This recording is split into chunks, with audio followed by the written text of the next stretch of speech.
الحمد للہ رب العالمین والصلاة والسلام علی سید الانبیاء والمرسلین اما بعد فاعوذ باللہ من الشیطان الرجیم بسم اللہ الرحمن الرحیم۔ الحمدللہ بخاری شریف کی 30ویں حدیث پر ہمارا کلام چل رہا ہے، اور اس حدیث کا جو عنوان یا باب قائم کیا ہے وہ ہے کہ المعاصی من امر الجاہلیہ، یعنی گناہ جو ہیں یہ جاہلیت کے معاملات میں سے ہیں، امر جاہلیت میں سے ہیں، گویا کہ جس میں جہالت کا کچھ اثر ہوتا ہے اس سے پھر خطا کا صدور ہوتا ہے۔ اور اس کے تحت جو حدیث کریمہ امام بخاری رحمۃ اللہ علیہ لائے ہیں وہ میں نے آپ کو بتایا، حضرت معرور رضی اللہ تعالی عنہ سے روایت ہے، وہ کہتے ہیں کہ ربضہ کے مقام پر ابو ذر غفاری رضی اللہ تعالی عنہ سے شرف ملاقات حاصل ہوا تو میں حیران ہوا کہ آپ کے جسم پر جیسا لباس تھا آپ کے غلام کے جسم پر بھی ویسے ہی لباس تھا۔ حالانکہ عموماً ایسی ہوتا ہے، اس دور میں بھی ایسا ہوتا تھا کہ آقا اچھے لباس میں ہے تو غلام پھٹے پرانے لباس میں ہے،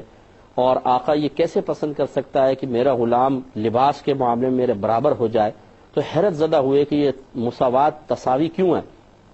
تو سوال کر ڈالا۔ ابو ذر غفاری رضی اللہ تعالیٰ عنہ نے ہیلا بہانہ جھوٹ اور کچھ ٹیڑھا میڑھا کلام، کچھ زومانی کلام کرنے کے بجائے بالکل واضح طور پر اپنے ماضی کا ایک معاملہ ذکر کر دیا کہ میں نے اصل میں اپنے اس غلام کو کچھ برا بھلا کہا تھا کسی کام پر، اور میں نے اس کو اس کی ماں کی وجہ سے عار دلوا دی تھی، یہ یوں کہا تھا کالی کے بیٹے۔ تو نبی کریم صلی اللہ علیہ وسلم نے اس کو سماعت فرمایا تو مجھے تنبیہ کی کہ ابو ذر آپ میں ابھی تک کچھ جہالت کا اثر موجود نظر آتا ہے، یعنی یہ جاہلوں کا کام ہے اس طریقے سے کہنا، آپ کا یہ منصب نہیں، اس طرح نہیں کہنا چاہیے تھا۔ اور پھر نبی کریم صلی اللہ علیہ وسلم نے ارشاد فرمایا کہ یہ غلام تمہارے بھائی ہیں، اللہ تبارک و تعالیٰ نے انہیں تمہارے قبضے میں دیا ہے تو ان کا خیال بھی رکھو، چنانچہ جو خود کھاتے ہو انہیں کھلاؤ، جو خود پہنتے ہو انہیں پہناؤ، اور ان سے ایسا کام نہ لو کہ بیچارے یہ اس کے بوجھ تلے دب کر شدید تکلیف محسوس کریں۔ ہاں اگر ایسا کام کروانا ضروری ہی ہو تو پھر خود بھی ان کی مدد کرو اور اس کام کے بوجھ کو ان سے ہلکا کر دو۔ تو اس پر ہمارا کلام چل رہا تھا کہ دیکھیے پہلی بات تو یہ کہ نبی کریم صلی اللہ علیہ وسلم نے اس طرح ایک دوسرے کو شرم اور عار دلوانا، تانے دینا، اسے امر جاہلیت میں سے شمار فرمایا ہے۔ چنانچہ ہمارے تمام مسلمان بھائی بہن غور و تفکر فرمائیں، بیویاں جو شوہروں کو تانے دے رہی ہیں وہ سوچیں، جو شوہر بیویوں کو تانے دیتے ہیں اس قسم کے خاندان کے اعتبار سے، شکل و صورت کے اعتبار سے، وہ بھی سوچیں، جو ساس بہوؤں کو اور بہو ساسوں کو برا بھلا کہہ رہی ہیں وہ غور و تفکر فرمائیں۔ اسی طرح ایک دوست جو دوسرے دوست کا، ایک خاندان والا دوسرے خاندان والے کا، ایک محلے والا دوسرے محلے والے کا اسی طریقے سے مذاق اڑاتا ہوا نظر آ رہا ہے، یا لڑائی جھگڑے میں اس کی تضحیق کر رہا ہے، توہین اور تحقیر کر رہا ہے، ہم سب کو سوچنا چاہیے کہ یہ اچھی چیز نہیں ہے بلکہ یہ جاہلوں کا کام ہے۔ تو میں یہ عرض کر رہا تھا کہ ہمارے بعض پڑھے لکھے لوگ ہوتے ہیں لیکن وہ ان کو اگر یوں کہا جائے کہ پڑھے لکھے جاہل ہیں تو کوئی تعجب کی بات نہیں ہے کہ جب وہ بعض اوقات گفتگو کرتے ہیں، خصوصاً جب غصہ آ جائے تو پھر وہ اس نچلی سطح پہ اتر کر اس قسم کے کلمات کہہ دیا کرتے ہیں جو قطعاً غیر مناسب ہیں۔ تو اس لیے حضرت ابو ذر غفاری رضی اللہ تعالیٰ عنہ تو اللہ تبارک و تعالیٰ کے بڑے مقرب بندے تھے، نبی کریم صلی اللہ علیہ وسلم کے صحابی ہونے کا شرف حاصل تھا اور بڑے کمال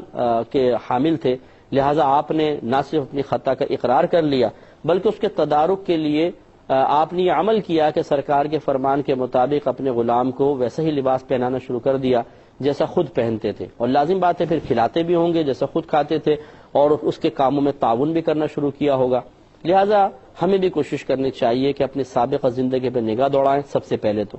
جس کی دل آزاری کی ہے اس قسم کے تانے دے کر، طنز کر کے، اٹیک کر کے اس سے معافی مانگے، اس سے پہلے کہ میدان محشر میں وہ ہم سے ہماری نیکیوں کا مطالبہ کر رہا ہو اور ہماری سینکڑوں ہزاروں نیکیاں نام اعمال سے نکال کر اس کو دے دی جائیں، اور ہم چاہے کتنے غصے ہوں، پہ چتاب کھائیں، لیکن اس سے ایک نیکی واپس نہ لے سکے اور اللہ نہ کرے ہمیں جہنم میں ڈال دیا جائے، اس سے پہلے ہمیں معافی طلب کر لینی چاہیے، اور بالکل اس پہ شرم محسوس نہ کریں، جھجک محسوس نہ کریں۔ اگر ہم اپنے ماتحت سے معافی مانگ لیں گے کوئی چھوٹے نہیں ہو جائیں گے، شوہر بیوی سے معافی طلب کر لے گا کوئی چھوٹا نہیں ہو جائے گا، اگر ساس اپنی بہو سے معذرت کر لے تو کوئی بری بات نہیں ہے، یہ کر لینے میں حرج نہیں ہے، سامنے والا مانتا ہے نہیں مانتا اس کی الگ مرضی ہے، ہمیں اپنا کام پورا کر لینا چاہیے، اور آئندہ کے لیے پھر ایک لائے عمل تیار کرنا چاہیے کہ اپنی زبان کی حفاظت کریں اور اس قسم کے جملے کسی کے اوپر نہ داغیں کہ جس سے اس کی دل آزاری ہو اور وہ شرم و عار، شدید شرم و عار محسوس کرے کہ یہ سمجھداروں اور پڑھے لکھوں کا کام نہیں ہے، جاہلوں کا کام ہے۔ اور جس طریقے سے جہالت بری، ایسی لقب جاہل بھی برا۔ اگر کوئی ہمیں بولے تم جاہل ہو تو ہمیں بڑا برا لگے گا، جاہل کہہ رہے ہو، تو پھر وہ جاہلوں والا ہمیں کام بھی نہیں کرنا چاہیے۔ اللہ تعالیٰ مجھے بھی توفیق عطا فرمائے، آپ کو بھی اللہ تعالیٰ توفیق عطا فرمائے۔ دوسری بات یہ کہ نبی ہمارے مذہب اسلام نے جو ہمارے ماتحت ہیں ان کی بھی کچھ حقوق ذکر کیے ہیں کہ ایسا ان کے ساتھ رویہ اختیار نہ کرو کہ انہیں مطلب حقارت کا احساس ہو، اور خدا نہ خواستہ ہمارے رویے کی وجہ سے وہ اللہ تعالیٰ کی بارگاہ میں شکوہ کر بیٹھیں کہ اللہ تعالیٰ تو نے جو تقسیم فرمائی ہے، نعمتوں کی تقسیم، اختیارات کی تقسیم، وہ معاذ اللہ صحیح نہیں ہے کہ ان کو بڑا اختیار دے دیا، مجھے کم، انہیں دولت دی مجھے کم، یہ توازن نہیں ہے، میرے ساتھ ایسا کیوں ہوا۔ اس قسم کے اس کے دل میں خیالات آ سکتے ہیں، اور اگر ہمارے منفی رویے کی وجہ سے اس کے دل میں اس قسم کے خیالات آئے تو وہ تو خود قابل گرفت تو ہوگا ہی ہوگا، لیکن چونکہ ہم اس کا سبب بنے ہیں تو ہو سکتا ہے ہماری گرفت بھی ہو جائے۔ اس لیے ہمیں چاہیے کہ اب غلاموں کا دور تو نہیں رہا، لیکن اپنے نوکروں کا تو دور اب بھی ہے نا، تو اپنے نوکروں کے ساتھ اچھا سلوک کرنے کی کوشش کرنی چاہیے۔ اب ہمارے آج کل کے دور میں بہرحال اگر آقا اس زمانے میں بڑے اچھے تھے تو نوکر بھی اس زمانے میں بڑے اچھے تھے۔ ان کا اگر حضرت ابو ذر غفاری رضی اللہ تعالیٰ انہوں نے خیال کیا ہوگا تو ایسا نہیں کہ انہوں نے کوئی ناجائز فائدہ اٹھایا۔ ہمارے ہاں یہ ایسا ہوتا ہے، یہ بالکل حقیقت ہے کہ اگر نوکر کے ساتھ تھوڑا اچھا سلوک کیا جائے تو اس کا دماغ آسمان پہ پہنچ جاتا ہے۔ اگر اس کو اچھا لباس دے دو، تنخواہ اچھی دے دو، اس کو اپنے ساتھ بٹھا کے کھلا لو تو وہ سمجھتا ہے پتہ نہیں میری تو کتنی امپورٹنس ہے، تو اس کے نخرے بن جاتے ہیں اور پھر وہ اس کا ناجائز فائدہ اٹھانے کی کوشش کرتا ہے۔ تو اب اس میں توازن کیسے قائم کیا جائے؟ تو اس کا حل یہ ہے کہ پہلے انسان ایک احسان کا سلسلہ کرنے کی کوشش ضرور کرے کہ اپنے نوکر کے ساتھ مناسب کلمات میں الفاظ کہے، مطلب تخاطب رکھے، مناسب الفاظ اس کے لیے استعمال کرے، خواہ مخواہ اس کی کوئی توہین نہ کرے، برے الفاظ نہ کہے، اس کو عزت دے، اس کو اچھی چیز کھلانے کی کوشش کرے، اچھا لباس دینے کی کوشش کرے، اور اس کا رزلٹ دیکھے کیا ہے۔ اگر یہ سمجھتا ہے کہ رزلٹ کوئی خراب نہیں آیا بلکہ وہ بڑا ایک اچھے خاندان سے تعلق رکھنے والا ہے کہ اپنے مالک کے، اپنے افسر کے یا اپنے بڑے کے احسان کو مانتا ہے اور دیانتداری سے کام کر رہا ہے، اپنے عمل میں کوتاہی نہیں کرتا بلکہ پہلے سے بڑھ کر کام کرتا ہے کہ جی جب مالک میرا اتنا خیال کر رہا ہے تو میں بھی انشاءاللہ بڑا اچھا کام کر کے دکھاؤں گا، تو اس سلسلے کو بالکل قائم و دائم رکھا جائے اور اپنے احسان کے سلسلے کو بلکہ کچھ بڑھا دیا جائے تو کوئی حرج نہیں ہے۔ لیکن اگر ہم یہ دیکھتے ہیں کہ ہمارے اس اچھے رویے سے وہ منفی اثر قبول کر رہا ہے اور وہ مطلب ایسا جاہل آدمی ہے کہ وہ اب نخرے کرنے لگ گیا ہے اور اس کے لہجے میں ذرا اکڑ پیدا ہو گئی ہے اور وہ آپ نرمی سے بات کرتے ہیں وہ الٹا سختی سے بات کرنا شروع کر دیا کہ یوں سمجھ کے کہ شاید میں ان کی مجبوری بن گیا ہوں، تو پھر اس کو تھوڑا بہت احساس دلانے کے لیے اس کے ساتھ کوئی مطلب نوکروں والا ہی سلوک کر لینا لیکن اصلاح کی غرض سے، اس میں کوئی حرج نہیں ہے۔ یہ میں نہیں کہہ رہا ہوں کہ اس کو مارنا شروع کر دیں، پیٹنا، گالیاں بکنا شروع کر دیں، لیکن ٹھیک ہے اس سے مراعات میں کمی کر دیں، یا پھر اگر وہ بالکل بہت زیادہ بگڑ چکا ہے تو ٹھیک ہے جی آپ اپنا راستہ لیں، کسی دوسرے کو رکھ لیں، تو پھر اس کو احساس ہوگا کہ نہیں اصل میں یہ مالک کا جو بھی عمل تھا یہ اس کے اندر اچھے اوصاف کا نتیجہ تھا، میرا اپنا ذاتی کمال نہیں تھا۔ تو خلاصہ کلام یہ ہے کہ اس طرح آزمائے بغیر تو ہم کوئی فیصلہ نہیں کر سکتے، تو اس لیے بہرحال اپنے ماتحت کے ساتھ اچھا سلوک کرنا چاہیے۔ کبھی کبھار کوئی ایسا ہو جائے کہ خدا نخواستہ کوئی ہائپر ہو گئے اور ہم نے کوئی سخت جملہ بول بھی دیا تو بہرحال بتقاضۂ بشریت اللہ تعالی ہمارے باطن کے احوال کو سمجھنے والا ہے، وہ درگزر فرمائے گا، لیکن اس میں بھی اگر ہم معذرت کر لیں تو کوئی حرج نہیں ہے، یہ بہت اچھی بات ہے۔ اور ایسے شخص کا ہم نے عموماً یہی دیکھا ہے کہ بہرحال ایسے بھی ہیں کہ جو اپنے اس طرح کے کسی کے نرم رویے سے ناجائز فائدہ اٹھاتے ہیں اور وہ خود کیونکہ بد باطن ہوتے ہیں تو دوسرے کی بھی نیت پہ شک کرتے ہیں کہ نہیں یہ اس لیے مجھے مراعات دے رہے ہیں کہ میں کچھ ہوں، تو لیکن یہ بہت کم دیکھا ہے، اکثر ایسا ہی ہوتا ہے کہ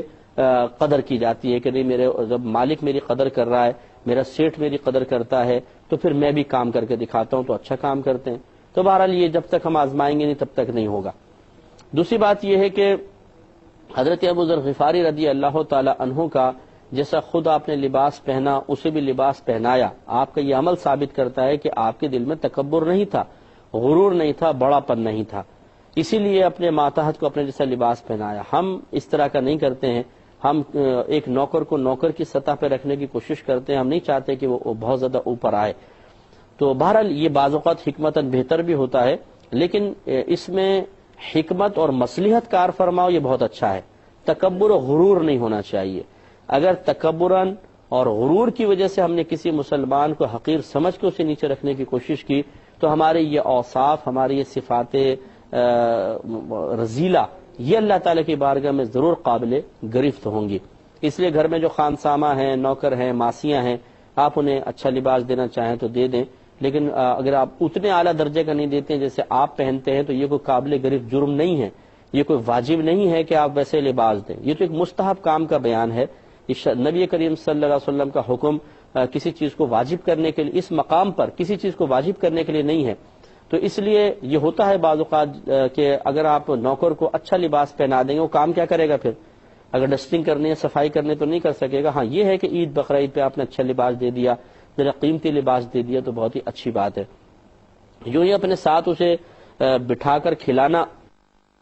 یہ بعض اوقات انسان کو برا سا محسوس ہوتا ہے کہ یار ہم اس نوکر کو بٹھائیے کھلائیں، ایسا نہیں ہونا چاہیے. ہاں اگر کوئی حکمت ہے، مثال کے طور پہ آپ نے کچھ اپنے مہمانوں کو بلایا ہے، جو مہمان نہیں پسند کرتے کہ ان کے ساتھ نوکر بیٹھ کر کھائے، ایسے ہر ایک کی اپنی اپنی طبیعت ہوتی ہے. اب آپ نے حکمتاً وہاں پر اس کو اپنے ساتھ نہیں بٹھایا تو بالکل صحیح ہے، بجائے کوئی اس میں حرج نہیں ہے. یا پھر اگر آپ سمجھتے ہیں کہ زیادہ اس کو اتنی زیادہ عزت دی جائے گی تو وہی دماغ خراب ہونے والی بات ہے تو وہ ایک الگ مسئلہ ہے. تو یہ ایک صحیح مصلحت کی بنا پر تو ایسا ہو سکتا ہے کہ اس کو اپنے ساتھ نہ کھلایا جائے، لیکن ویسے اگر کوئی اچھا سلجھا ہوا آدمی ہے، پڑھا لکھا ہے، اور کوئی پردے وغیرہ کے گھر کے معاملات بھی ایسے نہ ہوں، مثلا مرد علیحدہ کھانا کھاتے ہیں، گھر کی عورتیں علیحدہ اور مرد اپنے ساتھ اس کو بٹھا کے کھلا لیں، تو یہ بہت ہی افضل ترین عمل ہے اور اللہ تعالیٰ کو بڑا محبوب ہے. اور کم از کم ایسا تو ہم کر سکتے ہیں کہ اپنے ساتھ بٹھا کے نہ کھلائیں تو جو جیسا ہم کھا رہے ہیں ویسا اسے بھی کھلا دیں. اگر ہم اچھی ڈشیں کھا رہے ہیں اور ہم اسے بالکل ایک بوٹی بھی نہ دیں، ڈسٹ بن میں اٹھا کر پھینک دیں لیکن اپنے نوکر کو نہ دیں تو یہ بڑی غیر مناسب بات ہے. تو اسی میں سے تھوڑا سا اسے بھی نکال دیں، چلے وہ اپنے کوارٹر میں جا کے کھا لے، یا اگر وہ صرف گھر میں آ کے کام کر کے چلا جاتا ہے تو گھر کی ایک سائڈ میں بیٹھ کے کھا لے. اس میں میرے خیال میں کوئی حرج نہیں ہے، اللہ تعالیٰ برکت ہی دے گا. اس کے علاوہ نبی کریم صلی اللہ علیہ وسلم کے فرمان کے اپنے ماتحت کو ایسا کام نہ دو جو اس پر غالب آ جائے، یعنی بہت سخت اپنے غلام سے کام نہ کرواؤ.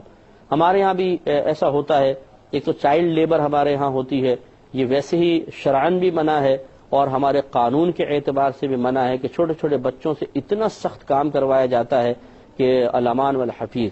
بہت ہی بیچاروں کی مجبوری سے فائدہ اٹھایا جاتا ہے. اسی طریقے سے بڑے جو لوگ ہوتے ہیں، یعنی بڑی عمر کے لوگ ہوتے ہیں، انہیں بھی بعض اوقات فیکٹریز وغیرہ میں اور دیگر دکانوں وغیرہ پر اتنی ہارڈ ورکنگ ان سے کروائی جاتی ہے، ٹائٹ کام، سخت کام، اور تنخواہ بالکل تھوڑی سی.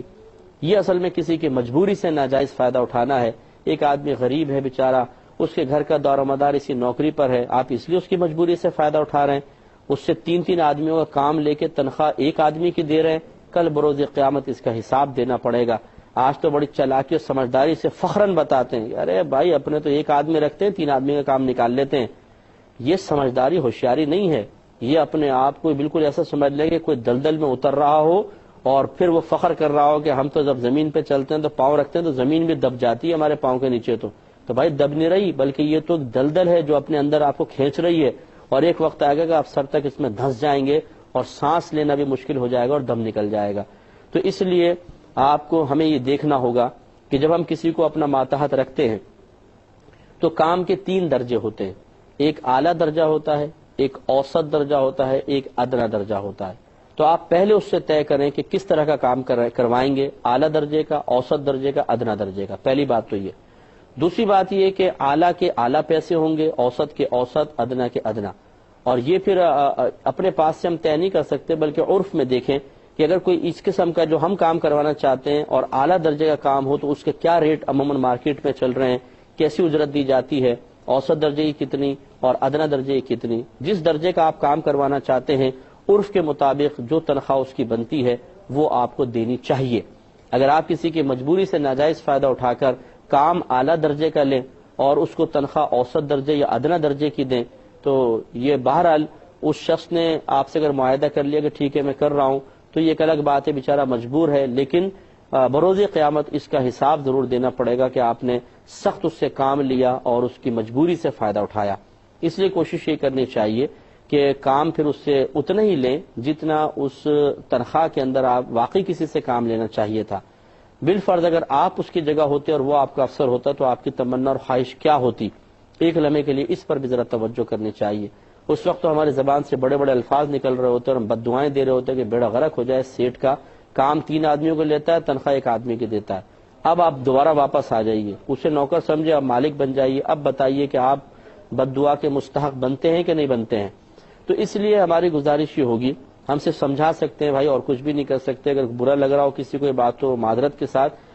کہ کام جتنا اتنا ہی لیں جتنی تنخواہ ہے۔ اگر جتنی آپ تنخواہ دے رہے ہیں تنخواہ کم کام زیادہ لیں گے تو اس کا بھی حساب و کتاب ہوگا، اور میدان معاشر میں بہرحال اس کا جواب دینا پڑے گا، وہ سوال کر سکتا ہے۔ اور بالفرض اگر آپ زیادہ کام کروانے پہ مجبور ہیں، لیبر نہیں مل رہی ہے، تو پھر جیسے نبی کریم صلی اللہ علیہ وسلم نے فرمایا کہ آپ خود تعاون کریں، کچھ ایسا سبب بنائیں کہ اس کے اوپر کام کا لوڈ کم سے کم ہو۔ ہمارے نبی کریم صلی اللہ علیہ وسلم نے ایسا نہیں کیا کہ ہمیں تلقین تو کر دی اور خود غافل ہوں، نہیں،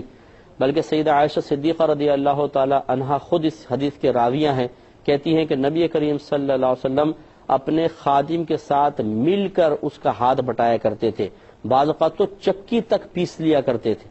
آپ اندازہ کریں کہ اگر ہمارے نبی کریم صلی اللہ علیہ وسلم اپنے ماتحت کو کام سخت قسم کا دیتے تھے تو ہاتھ بٹا لیا کرتے تھے اس کے ساتھ، تو اس میں کوئی شرم و عار کی بات نہیں ہے، وہ بھی آخر انسان ہے، اس بیچارے کی بھی ہڈیاں ہیں، اس بیچارے کی بھی آخر طبیعت ہے۔ ہم اس سے زیادہ بہت زیادہ ہارڈ ورکنگ کروائیں، سخت کام کروائیں اور پھر اس کی مدد بھی نہ کریں، تنخواہ بھی تھوڑی سی دیں، تو یہ ایک ظلم عظیم ہے، اس پر ہمیں توجہ کرنے کی بہت زیادہ ضرورت ہے۔ تو اب ذرا اس پر غور و تفکر کر لیں کہ دیکھیں ہر چیز ہر معاملے کے اندر تھوڑا سا سوچنا پڑتا ہے، پھر ہر شخص کے کیسز مختلف ہوتے ہیں، ڈیفرنٹ کیسز ہوتے ہیں، ضروری نہیں ہے کہ گھر کے اندر جو نوکر کا معاملہ ہے آپ کے گھر میں بھی ہو، تو ہر ایک اپنے اپنے طور پہ غور و تفکر کرے۔ چنانچہ ہم غور کریں کہ ہم نے کسی کے ساتھ زیادتی کی ہے، زیادہ سخت کام لے رہے ہیں، کھانے پینے کے معاملے میں، لباس کے معاملے میں بغیر کسی وجہ کے تکبر ناانصافی کی جا رہی ہے یا حقارت کا سلوک کیا جا رہا ہے، تو اپنے آپ کو تھوڑا سا چینج کریں، تھوڑا سا اپنے آپ کو تبدیل کریں۔ زندگی دیکھیں بہت تیزی سے گزر رہی ہے، کچھ دن کچھ سانسیں باقی ہیں، یہ بھی گزر ہی جائیں گے۔ اصل جو ہمیں پتہ چلے گا وہ مرنے کے بعد پتہ چلے گا، جب ہم قبر میں پہنچیں گے، اللہ تعالیٰ کی بارگاہ میں پہنچیں گے اور وہاں اعمال کا بدلے کا اندازہ ہوگا کہ اعمال کے کیا کیا بدلے ہوتے ہیں، کیا کیا بدلے ہو سکتے تھے اگر ہم اس کو اپنے رویے کو بدل لیتے۔ لیکن وہاں جا کے اندازہ کرنا، وہاں جا کے علم یقین یا عین الیقین حاصل کرنا پھر نافع نہیں ہوگا، کیونکہ آپ کوئی اور ایسی زندگی نہیں ملے گی جہاں پر جا کے ہم اس کا تدارک کر سکیں۔ اس لیے ہر شخص اپنا کیس خود دیکھے اور دوسرے کو نہ دیکھے دوسرا کیا کر رہا ہے کیا نہیں کر رہا، ہم دیکھیں کہ ہم کیا رویہ اختیار کر رہے ہیں اور کیا کرنا چاہیے، اس کے مطابق اپنے آپ کو بہتر سے بہتر بنائیں۔ اللہ تبارک و تعالی سے دعا ہے کہ اللہ تعالیٰ مجھے بھی اور آپ کو بھی ان باتوں پہ غور و تفکر کی توفیق عطا فرمائے، آمین۔ وآخر دعوانا ان الحمدللہ رب العالمین۔